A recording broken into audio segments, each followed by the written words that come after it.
Getting some holiday shopping done this weekend, pick up some touchdowns. They're on sale at DraftKings Sportsbook, an official sports betting partner of the NFL. What else would you expect from the number one place to bet touchdowns? DraftKings has doorbuster profit boosts and bet one, get one promotions on all types of touchdown bets. The current favorite to win the Super Bowl is the Detroit Lions at plus 250 and the Kansas City Chiefs in second place at plus 450. Be sure to check the DraftKings Sportsbook app all weekend for flash deals that will have you dancing in the end zone. Grab some TDs with DraftKings Sportsbook. They're on sale from Thanksgiving through Cyber Monday. Download the DraftKings Sportsbook app and use code HOOPS to opt in. That's code HOOPS, HOOPS, only on DraftKings. The crown is yours.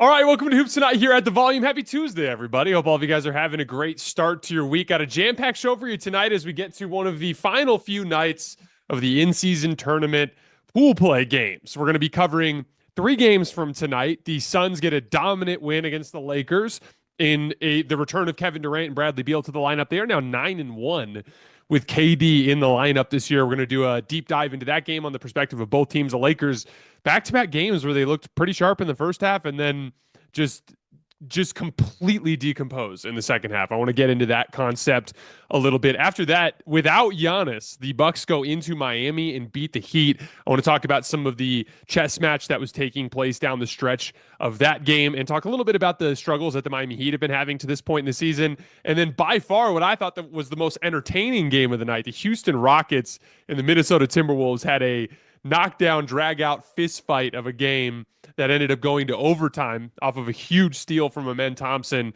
that extended the game. We're going to be breaking that game down from the perspective of both teams. So lots of basketball to get into tonight. You guys know the drill. Before we get started, subscribe to the Hoops Tonight YouTube channel so you don't miss any more of our videos. Follow me on Twitter at _JasonLT so you guys don't miss show announcements. Don't forget about our podcast feed. Wherever you get your podcasts under Hoops Tonight, don't forget it's helpful if you leave a rating and a review on that front. We also have new social media feeds on Twitter, Instagram, and Facebook for the Hoops Tonight channel, where we're going to be releasing additional content, so make sure you guys follow us there. And last but not least, keep dropping mailbag questions in the YouTube comments. Every Friday throughout the regular season, we record a mailbag episode, and I take the questions from the YouTube comments. All right, guys, let's talk some basketball. It's a huge win for the Suns. Dominant, left no doubt, to improve to 9-1 with Kevin Durant in the lineup. We're going to talk a little bit about the formula for this Suns team, and it obviously relies a lot on their total amount of aggregate offensive skill, right? Like if you take Bradley Beal and Kevin Durant out of the equation and you take some defensive specialists and start asking them to do more with the basketball, you're going to have some struggles. And the Suns obviously struggled quite a bit with KD out. But there's a formula that works when they have all of their guys, and you saw an excellent example of it there in that third quarter run. I really want to shine a light on Devin Booker and Jusuf Nurkic here, because I thought they were the two primary driving forces behind that run. Nurkic was incredible the entire run. He's had a rough season. It's been a lot of like pretty bad basketball from Jusuf Nurkic for the most part this year, but I thought he dominated in his role tonight. He was setting massive screens to help free up Devin Booker. The Lakers do a lot of switching on defense. It's one of the big differences between them this year and them last year under JJ Redick. And he was repeatedly just going right through Rui Hachimura's chest to finish easy shots one-on-one in the post, or catching deep position against Cam Reddish and finishing with and ones. Just really simple, effective post moves and making layups, which has always been a little bit of an adventure for Jusuf Nurkic. But he finished with a double-double. He was plus 20 in 27 minutes. I thought he kind of outplayed Anthony Davis in the second half of this game. It was a big-time night from Jusuf Nurkic. And then Devin Booker, like, in the first half, he wasn't quite getting as much separation as he needed from Austin Reeves, but he started to get much better separation from Austin in that third quarter run. Not just from the monster screens. The Jusuf Nurkic absolutely leveled Austin on one of them there along the left wing. But it also was with his dribble combinations, just a little bit more oomph into every move. He had a little step back against Austin along the baseline on the left side where you can tell Devin was like, This is a scrappy dude. I need to get a little bit more space and a little bit more lift. And even though Austin got a decent contest on it, Devin was able to get enough separation to knock a big shot down, hit a bunch of big jump shots in this game. Didn't have a massive scoring night or anything like that, but he was the driving force behind the key run of the game there in the third quarter. And again, like we talked about earlier, we'll talk about that later with the Lakers, but they kind of let go to the rope. And this is a Laker team that's it just in the last week has been a little fragile when things don't go their way. And so you put together a good stretch of basketball against them, they have a tendency to fall apart. And that's what they did. And the Suns ended up getting out of there with a blowout win. The Suns were pretty much dominating their matchups down the roster in the second half. I thought Nurkic outplayed Anthony Davis in that third quarter, like I mentioned earlier. Bradley Beal was cooking Dalton Connect all night. One of the things, too, that both Bradley Beal and Devin Booker were able to do against Max Christie, too, is like Max Christie just has this tendency to give ground on any sort of like bump move. And then when they go into their pull-ups, Max always tries to meet them up high, like at the top of the shot. And like I've talked about this a lot on the show, when you're dealing with the best pull-up jump shooters in the league, the professional scorers, they have been shooting shots with hands in their face their entire life. That's not what bothers them. You have to find a way to disrupt their rhythm before the shot. And the Lakers just don't have like Max is one of the better perimeter athletes on the team, and he's just pretty light, pretty top heavy, doesn't hold his ground well, doesn't do a good job of disrupting rhythm. And so he can struggle against guys that aren't dealing with some sort of significant size disadvantage. Max does a pretty good job against smaller guards, but he can really struggle against those bigger shot creators, right? And like it was just a down the roster outclassing, right? Like Austin got the better of Devin Booker in the first half, but then Booker ended up getting much better of Austin in the second half, right? Like KD and LeBron weren't matched up with each other as much, but I thought KD was much, much better than LeBron tonight. Like LeBron's been pretty bad by his standards for a while now, but we'll talk about that here in a little bit. But again, like a lot of times when it comes down to these games, it's about like everybody's going into the event with a job. Like the shot creators have a job, the defensive specialists have a job, the connective pieces on offense have a job. Everybody's got a job. I talk about the list of responsibilities on a basketball court that has to be attained by or taken care of by the five players that are on the floor. And like the Suns just did a better job down the roster of doing their jobs than the Lakers players did. They dominated in the half court with sharper action and better, quicker decisions. They won the fast break points battle 17-5. That was one of the big differences in this game. They scored 19 points off of Lakers turnovers, which continues to be an issue for them. Again, with the Lakers, physical ball pressure, run in transition, you're going to generate a lot of margin there because this is a team that is really, really sloppy in those two specific areas, just handling ball pressure, handling physical perimeter defense, and running back in transition. They just don't run. This is a team that is limited in athleticism as is, and their second best star is a guy that likes to chill for the most part over the course of the regular season, at least at this portion of the regular season. And so there's a game plan advantage with the Lakers if you take advantage of it. Play physical defense, you leverage your athletic gifts on the perimeter to force turnovers, and then run the damn ball down the floor. In general, I thought the Suns just showed better fight and competitiveness throughout the game. And then we get beyond that to the formula that has worked really well for them this year, going 9-1 in games that Kevin Durant has played in. And it's a simple concept, and I think Mike Budenholzer has done a good job of streamlining it.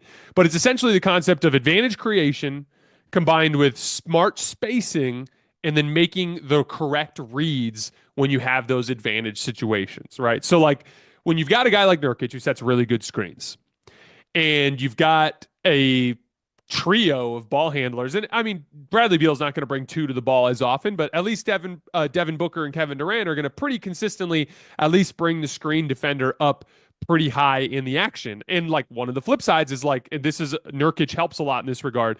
The Suns have personnel to beat switches on both sides of the switch, right? So like if you end up running action and you get Rui Hachimura switched onto Yusuf Nurkic, you can throw the ball down to the block to him when he's sharper and when he's making his layups, right? And then, but on the flip side of that, like KD and Devin Booker can take their pick of Dalton Connect or D'Angelo Russell and take those guys to their sweet spots and go to work on them, right? So like you try not to switch. And if you're going to try to keep Cam Reddish or one of your better perimeter defenders on a Kevin Durant or on a Devin Booker in those moments, you're going to have to show on the screens because Nurkic is setting really good screens to get separation from those guys, and they're just going to walk into pull up jump shots and beat you. So you end up showing up at the level, right? And so by virtue of bringing two to the ball in actions where guys are chasing over screens, or eventually bringing two to the ball, again, the Lakers were content to just die on an island tonight. But like, if you have a guy that consistently can beat one-on-one matchups, you can bring two to the ball even without having to have a screen. And then from there, it's about having your guys in spaces where they can be immediate threats. So you want to have the guy that's catching that first pass to be a guy that makes the quick decision to see where the defense is overcompensating in their rotation. And generally speaking, it's going to get worked around to the weak side corner. The vast majority of teams, the weak side corner or the weak side wing, right? Good defenses will make you take a weak side wing three. Bad defenses will give up a weak side corner three, right? Because just imagine a scenario where Kevin Durant's dribbling up the right side of the floor and he gets a ball screen from Yusuf Nurkic. It's being iced, but KD's bringing the defender up to the level. And so Nurkic kind of short rolls, right? Nurkic short rolls and KD hits him. You have a 3-on-2 on the weak side, right? You have the two defenders that were guarding the guy on the weak side wing and the guy in the weak side corner, and then you have Nurkic rolling to the basket. Really bad teams, they'll just show with the low man, the guy who's guarding the guy in the weak side corner, and then it's just an easy skip pass to the corner three. The really good teams will have another rotation coming down from the wing to take away that corner three and force you to make that pass up to the wing. But it's just a bunch of really smart offensive players that can quickly process the advantage that's in front of them, and a bunch of guys who can pay it off by either knocking down catch and shoot threes, driving closeouts, or as we talked about earlier, being able to beat switches that occur in those situations. Also attacking the offensive glass as a way to take advantage of a team that is in rotation. But the formula is there. They just have all of the talent they need to consistently generate great shots. And then on defense, they obviously have some personnel limitations there, but and this is something I'm going to talk about a little bit with JJ Redick in a little bit, but find something you can be good at. Right? Like the Suns are never going to be a dominant paint defense, right? They just don't have the personnel for that, or at least they could be a dominant paint defense, but it would be at the expense of giving up the 3-point line. But the way that the Suns have approached it this year, I've been in general really impressed by Phoenix's closeouts, just how quickly they get out to the perimeter and chase guys off the 3-point line. It disrupts rhythm. Like the Lakers got some good looks from three in the late third quarter, early fourth quarter that didn't go down, but it was after the game was already out of reach and the Suns had kind of relaxed a little bit, and none of their shooters were confident or in rhythm at that point because they weren't getting good looks in the early part of the game. Again, if you think about it from an analytics standpoint, if you're bad defensively in terms of your personnel, and these are two teams that if you're ranking teams in their overall defensive personnel, the Suns and the Lakers are going to be pretty far down on the list compared to the other, ambitious teams in the league this year that are trying to win the title, right? And so if you have limited personnel, then analytically there are shots that are more valuable than others on the court. I would argue that you should get back in transition no matter what, because that's when teams are most efficient. So if you're a bad transition defense, I feel like that's just something that you have to find a way to rectify regardless of your personnel, right?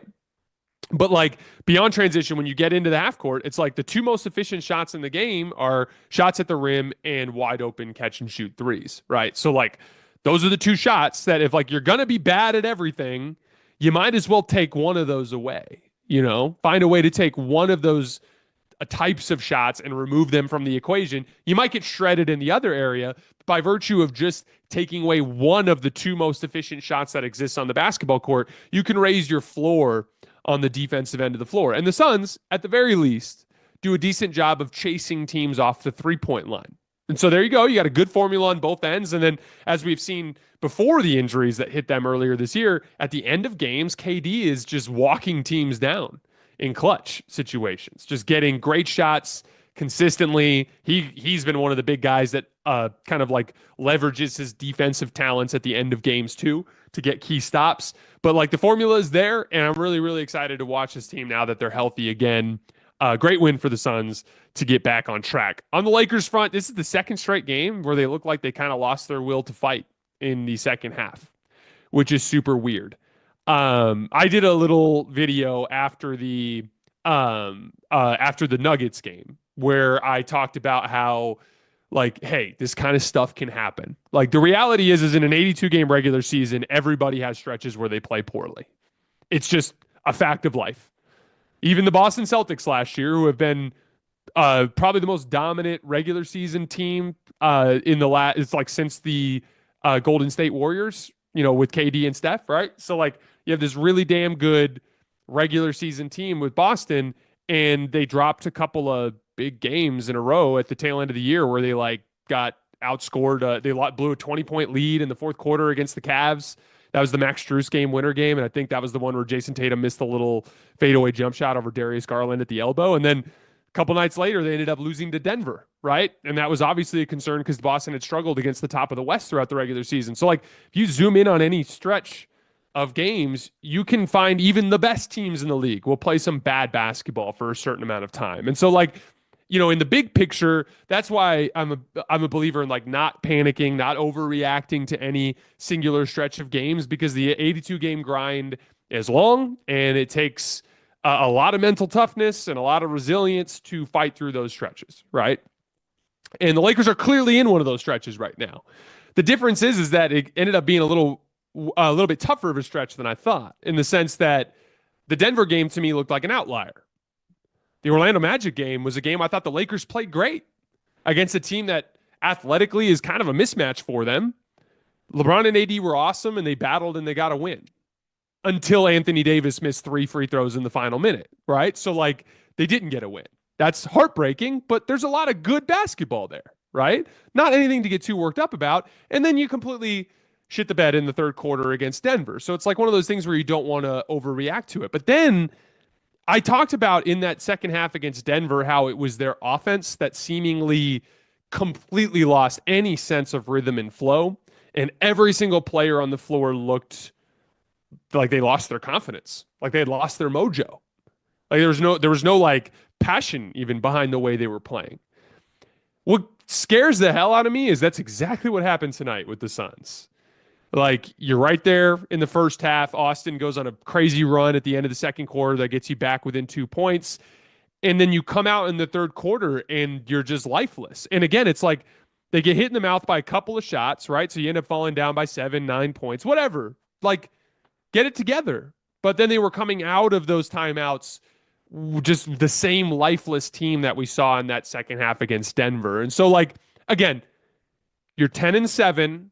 I still don't think you should panic. We'll get a little bit further into that in a minute. But what is going wrong with the Lakers right now? Why do they look like a team that is not just bad in these second halves, but is lifeless, like utterly lifeless, looking like they have lost the will to fight? My working theory right now is that it has a lot to do with the fact that LeBron James, their second best player, is just playing really poorly by his standards right now. He had 18 points, 8 rebounds, and 10 assists. Fine stat line. He was 7 for 16 with 5 turnovers. And again, it's about the standard. The LeBron James that we saw from, roughly mid-January through the end of that first round series against Denver last year was one of the 5 best players in the world. He was like, I can't remember the numbers off the top of my head, but it was something crazy like 28, 8, and 10 on like 67% true shooting over a massive span. LeBron was playing at an insanely high level. It wasn't like we always kind of think about LeBron as a player that does so much little basketball things that win games, but like LeBron was also bringing top tier superstar level production at the tail end of last season, right? That formula works with this team for a pretty high floor. When AD is the guy that he's been all year, and by the way, a lot of people are like, oh, AD's having this big, crazy bounce back season. Anthony Davis was kicking ass the entire second half of last season. I've been saying that all year. Like, pretty much from mid-January through the first round series against Jokic, Anthony Davis was playing at that insanely high level. And to start this year, AD has, for the most part, been there. He was really bad in the Denver game. He's had his bad nights, but he's, for the most part, has been there. LeBron is in an extended stretch where he hasn't been. And there have been like 3 or 4 games where he's been at that level, but the rest of them he just hasn't been. In the 5 games coming into tonight, he was at 22, 8, and 9. Here were shooting splits. We're at 22, 8, and 9, 5.4 turnovers per game, 48% from the field, 35% from 3, 63% at the line. That's not a top 20 player in the league right now. Again, just Forget about the idea of what LeBron's going to be. I think LeBron is going to be fine. I'm not worried about LeBron in the big picture. Like, he kind of has a stretch like this every year at this phase of his career. And I am of the opinion that as long as he doesn't suffer an injury when we get into March or April, he's going to look like LeBron James. It's not a big picture problem, in my opinion. It is a short-term problem, though.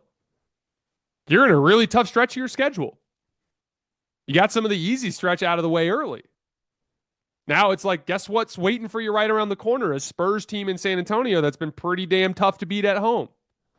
An Oklahoma City team coming into Los Angeles on Friday. And it doesn't get any easier from there. And like, the reality is this roster does have limitations, especially when Jared Vanderbilt is out. Those limitations are they are very unathletic on the perimeter.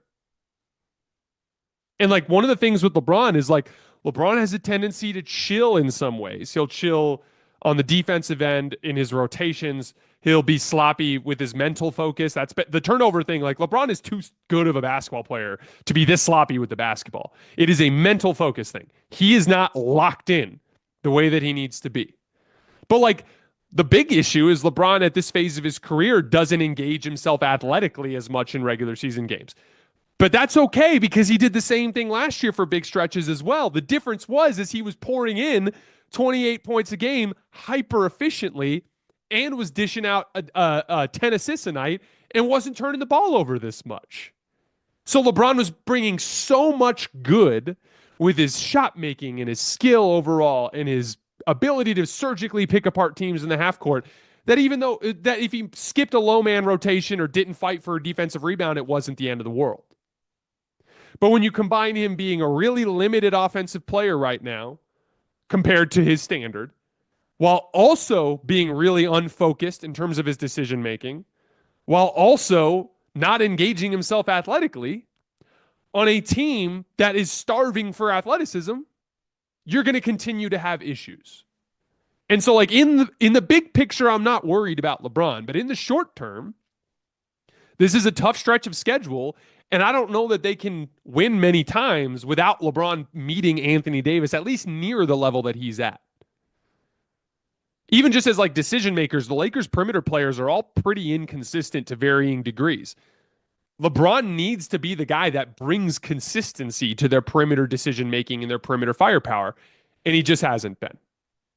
You know, it's funny. We talk a lot about like teams' records and we hyper-focus on role players and we hyper-focus on scheme and we hyper-focus on, you know, strength of schedule and all these like different issues.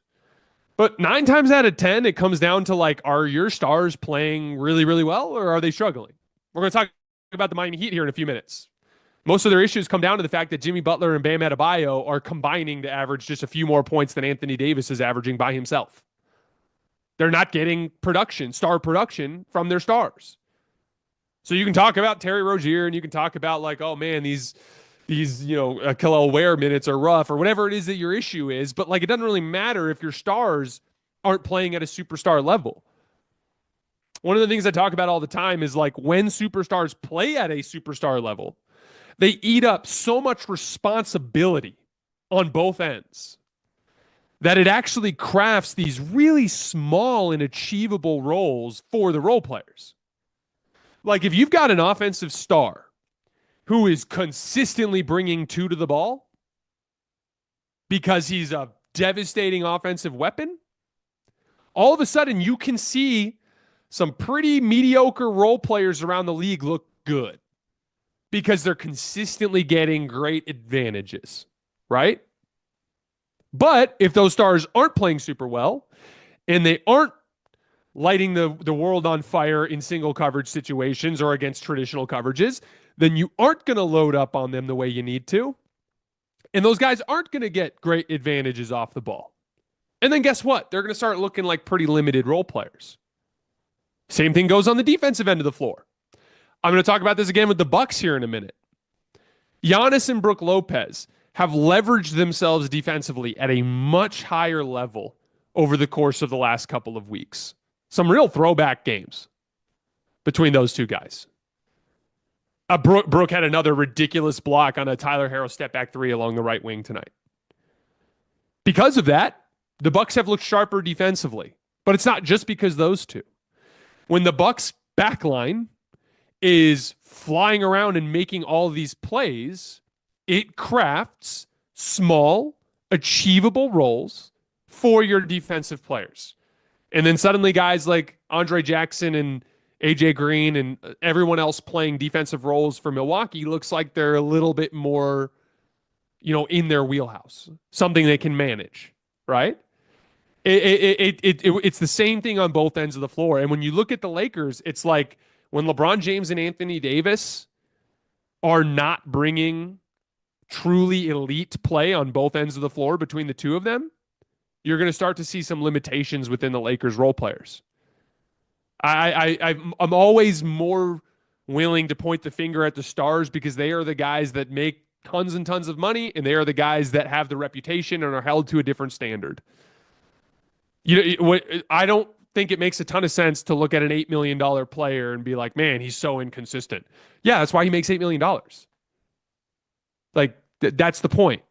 You have two guys that make 50.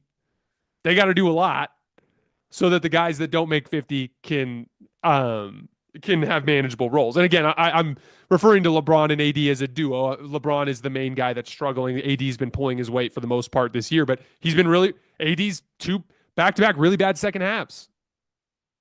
And those are when things fell apart. In fact, AD's been so good this year that he's been able to overcome most of LeBron's issues. But in the stretches where AD's been bad, like think about the stretches when AD's been really bad.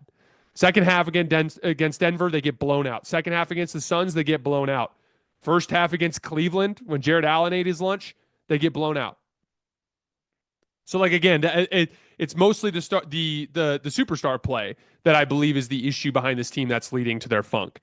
A couple other small things. The starting lineup piece, I understood the reasoning behind going to Cam Reddish. Mostly had to do with the fact that D'Lo wasn't playing well. Like the Austin, D'Lo, Rui, LeBron, AD lineup works. Just D'Lo was playing bad basketball. And I understood the reason why you went to look at the Cam Reddish piece. But Rui's not playing good basketball right now, in large part because he just came back from an injury and he's working his way back into rhythm. And so because Rui's not playing good basketball and Cam is not playing good basketball, or Cam has his offensive limitations and LeBron's having a slump, now all of a sudden a starting lineup for the Lakers that's been really good offensively for a long time has not looked very good. And so I don't know how you can pull it off. I would even consider just putting in Dalton straight up for Cam and just going back to the way things were, or even going with D'Lo or going with D'Lo and Dalton. But at this point, the offense has to get going. Offense is what gives this team life. Offense is what gets this team to play hard. Offense is what gets this team to run the floor. They get energized when they're scoring. And so with that being the case, I think you've got to inject some more offensive firepower into the starting lineup with either D'Lo or Dalton or both. They just got to find a way to do that. And then lastly, JJ and his scheme. JJ's been doing a lot of switching. And in the switching, they've been giving up a lot of different issues. A lot of offensive glass stuff. This is a defensive rebounding lineup, a lineup that struggled to defensive rebound, which, by the way, the Austin, D'Lo, LeBron, AD, Rui lineup last year, defensive rebounded really well. So, like, they're capable of rebounding better. A big part of it is switching. When Anthony Davis gets switched out onto the perimeter, who's on the back line? Lazy LeBron and Rui, who doesn't rebound. You see how that can be an issue? So, like, I think at a certain point, JJ's got to look at the data here and be like, we are a bottom three defense that can't rebound. So maybe the switching needs to be something that we take a different look at. It's a delicate balance. It's the same thing with the starting lineup because, like, you never want to bail on things just because they're not going your way in a small sample, because sometimes basketball concepts take time to flush out. It takes time for teams to pick up the habits and to get better, right? The Lakers offense last year is a great example of that. The 5-out stuff looked terrible at the start of the year. It was unguardable in the second half of the year. So, like, at a certain point, like, there's a delicate balance between bailing on something, but, like, I wonder when JJ is going to look at this data and go like, all right, this isn't working. We need to try something. And then lastly on the Lakers, there was a comment that I received on Twitter from someone who listened to the video that I did, referencing me saying, don't panic. Here's the thing. That's still what you do. You don't panic because you're 10-7. Yeah, you're playing shit basketball and there's a bunch of good teams coming to town, or vice versa. So, yeah, you're in some trouble. But thankfully, you banked some wins, so the world's not crumbling around you. Here's the reality. You're playing shit basketball. Help's not coming. Yeah, the Lakers will hopefully make a trade this year, but it's probably not going to happen until closer to February, which means you've got 20, 30 games here where you got to figure your shit out. Be an active participant in your own survival. No one is coming to help you. So you don't panic. You identify what you're doing poorly, and you find a way to try to fight it, and you fight like hell until you find some relief, whether that's Jared Vanderbilt coming back, LeBron James getting his legs back underneath him, or a trade, whatever it ends up being. You've got to fight until then. I've seen the Lakers teams do it before. The Russell Westbrook Lakers fought like hell until they traded Russ, and then they ended up making a run to the Western Conference Finals. That's the type of spirit that they need to see, that I need to see. And if there's anything that I'm really disappointed about, it's just the overall fight that they showed in the second half over the last two games. All right, Bucks Heat. Dame got super hot from three early in this game. They were spamming double drag with Brook Lopez in a guard. And, three-man action is kind of like the foundational concept between most of what NBA teams do right now, right? So, you can imagine a horn set where you have two guys at the elbows and a guy at the top of the key. It's like pass the ball to one guy at the elbow, and then there's some sort of screening action between the other two guys. There's some sort of interchange between those three guys. Stack pick and roll. Just a ball screen, but we're bringing a shooter into the action, and we're back screening for the roll man as he's going, so he's interchanging to the top of the key. Once again, three players, all a threat, right? You have a lot of all of the stuff that Dallas has been doing. The Lakers have been doing this too. A lot of teams are doing this stuff where they use their center as the passing fulcrum at the top of the key, where they just enter the ball to the top of the key, and then you have your two guards screen for each other and then cut off and try to make something happen there. Once again, three players all in some sort of interchange. Double drag is nothing but a couple of screens where one guy rolls to the basket. So it's two staggered ball screens. The better athlete typically rolls, the better shooter typically pops.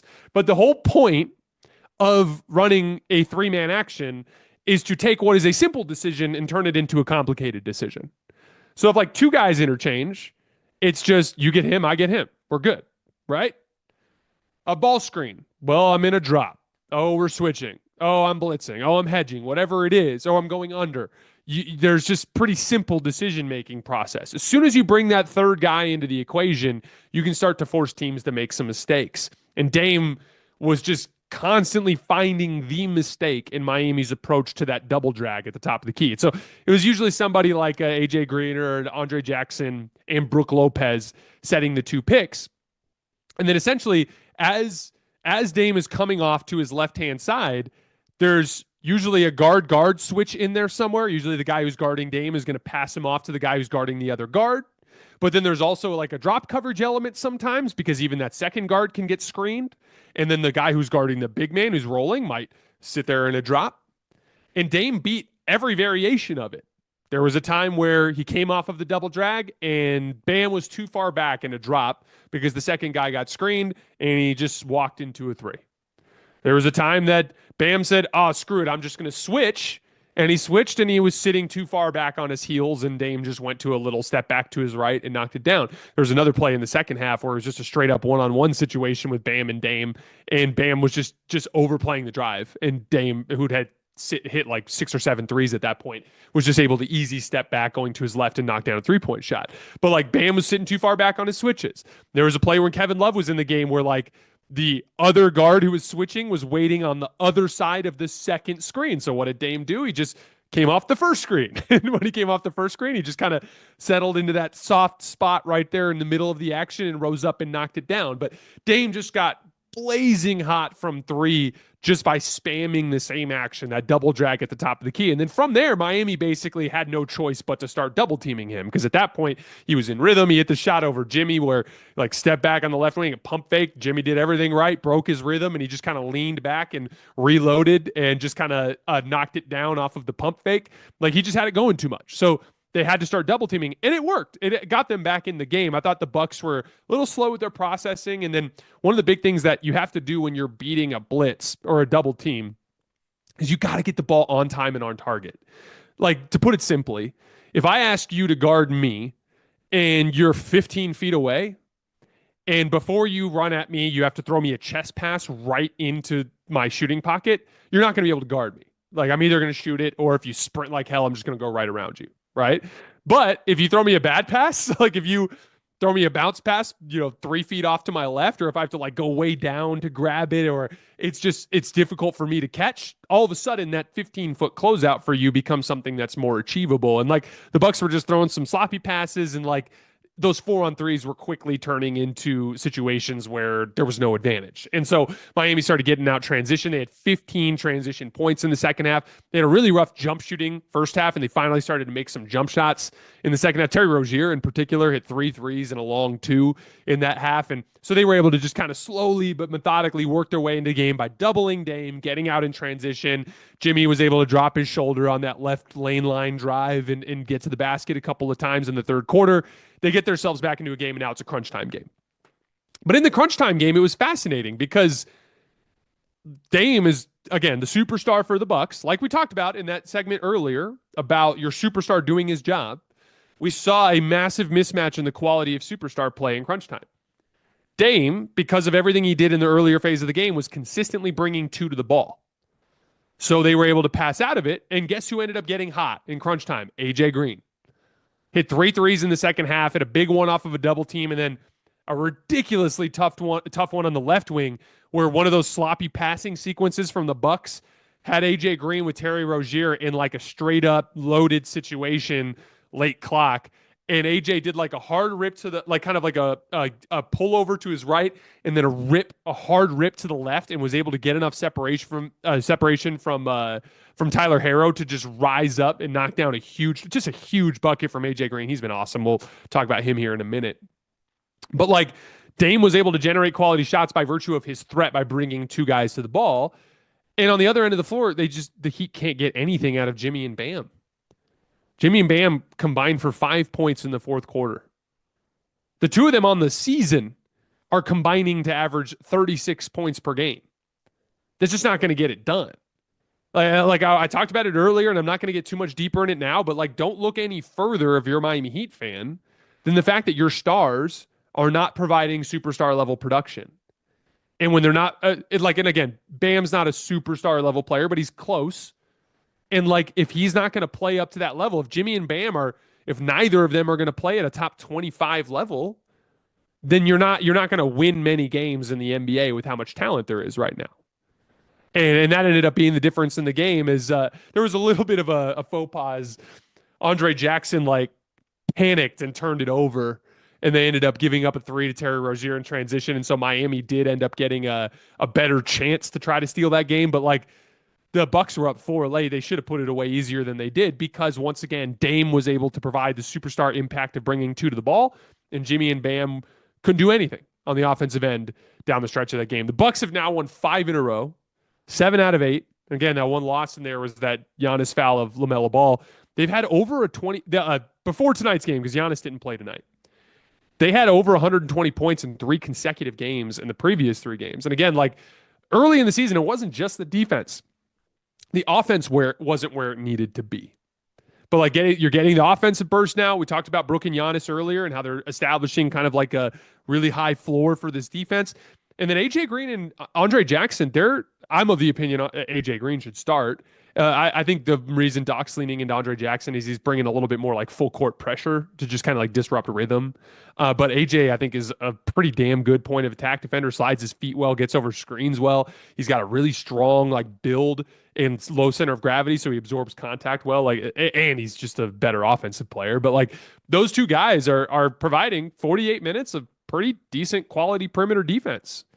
I mean, they closed both of them together tonight, obviously with Giannis out of the lineup. So like starting to look like a serious basketball team in Milwaukee after not looking like a serious basketball team in the early stretch of the year. Not going to spend too much time on Rockets Wolves, but it was a really, really fun game. The Rockets were really bogging down Minnesota's offense in the first 3 quarters, and Minnesota's offense has a boatload of issues. I'm going to get into that here in just a minute.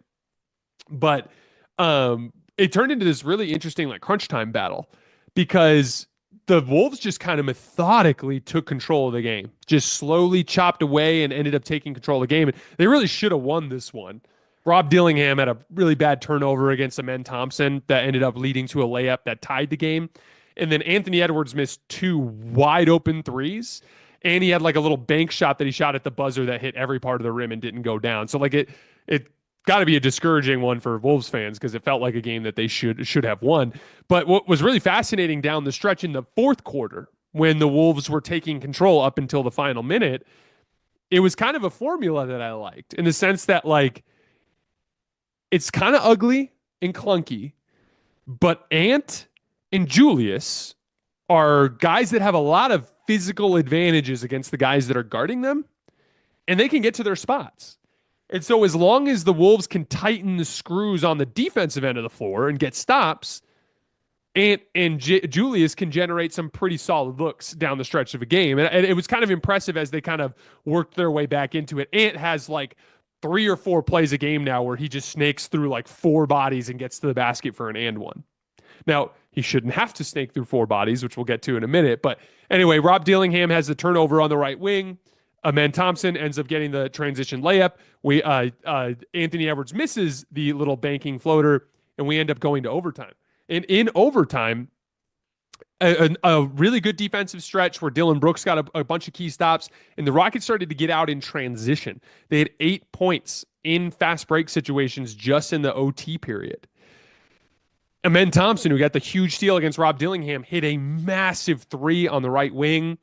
And then Alperen Sengun, who at several occasions in the game was just going right at Rudy Gobert, which I thought was really fascinating, was able to get to a nice little left shoulder hook that iced things, and the Rockets ended up stealing that game from the Wolves. I've talked quite a bit about the Rockets in the last week, so you guys can go to my channel to find some of that content in the power rankings video, and then we did a deep dive on the Rockets. I think it was after the Bucks game, if I remember correctly, last week. I want to talk a little bit about the Wolves, though, specifically in their issues with shooting. So one of the things that happened at the tail end of this game was mostly Jabari Smith Jr., but there's a couple other guys. They would put a defender on Jaden McDaniels and just ignore him and just offer help everywhere. And Jaden, I think, went 4 for 16 from the field, couldn't make a 3-point shot to save his life.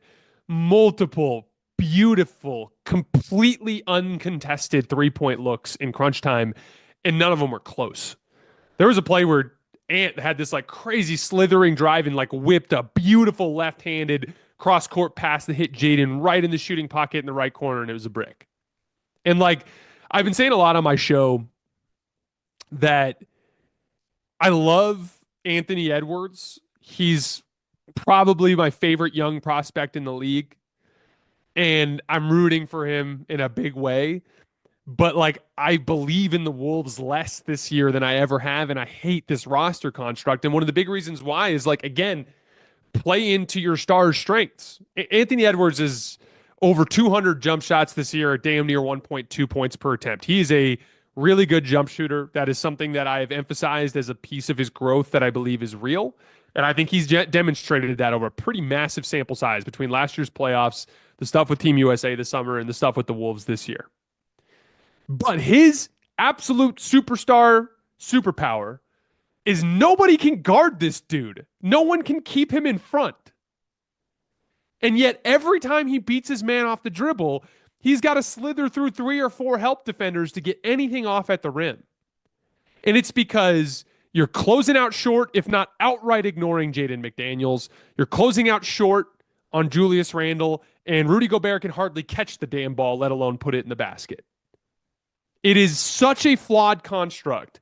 And like every game with the Wolves is so ugly. And for the record, I understand there's another side to this, which is they have the defensive personnel to cause some real problems for teams. But like ultimately, I think if you're going to get the best out of Anthony Edwards and what this offense can be, and even taking it a step further with Julius Randle, who's a guy who can really beat matchups and use his athletic tools to pressure the rim, you got to get some guys who can hit some shots in this lineup. And like, I don't know what's going on with Jaden McDaniels because the development is just stalled out. But like in this league, if you're just a non-threat, it becomes pretty difficult to consider you to be a reliable rotation piece. He's looking a lot closer to Jared Vanderbilt than he is prime Mikal Bridges. And that concerns me because I don't know. I don't know that there's a good solve for that other than Ant takes 11 threes a game and hopefully makes 5 of them. But that was a really entertaining game. That was probably the game that I enjoyed most watching tonight. That's all I have for tonight. As always, sincerely appreciate you guys for supporting me and supporting the show. I recorded over an hour with Sam Vecini earlier this afternoon, talking a bunch of stuff about the contenders at the top of the league. I think we're running that on Wednesday. I feel bad for you guys because I did a for your regular guys who listen to all of our episodes. I worked 4 hours this morning on a video with a film breakdown of Knicks Nuggets and recorded the whole damn thing. And then my computer had some sort of glitch where my camera wasn't, or where my camera was glitching and the mic was glitching, and we had to scrap the whole damn thing. So that's why we didn't have a new episode this morning. I apologize. Trust me, no one's more irritated than I am about that. But we do have more content coming out with Sam Vecini. Every year for Thanksgiving, we take Wednesday, Thursday, Friday, Saturday, Sunday off, me and our whole team, so that we can take a little break before we get into the in-season tournament. So no new content after the Sam Vecini video until our power rankings video on Monday. But once we get to the power rankings video on Monday, it's grind time, and you guys can count on that same Monday through Friday schedule basically through to the All-Star break. Again, I sincerely appreciate you guys for rocking with me and rocking with the show. If you have an opportunity to spend some time with family and food this holiday, I hope you guys enjoy it. And I will see you guys with Sam and then on Monday for some power rankings.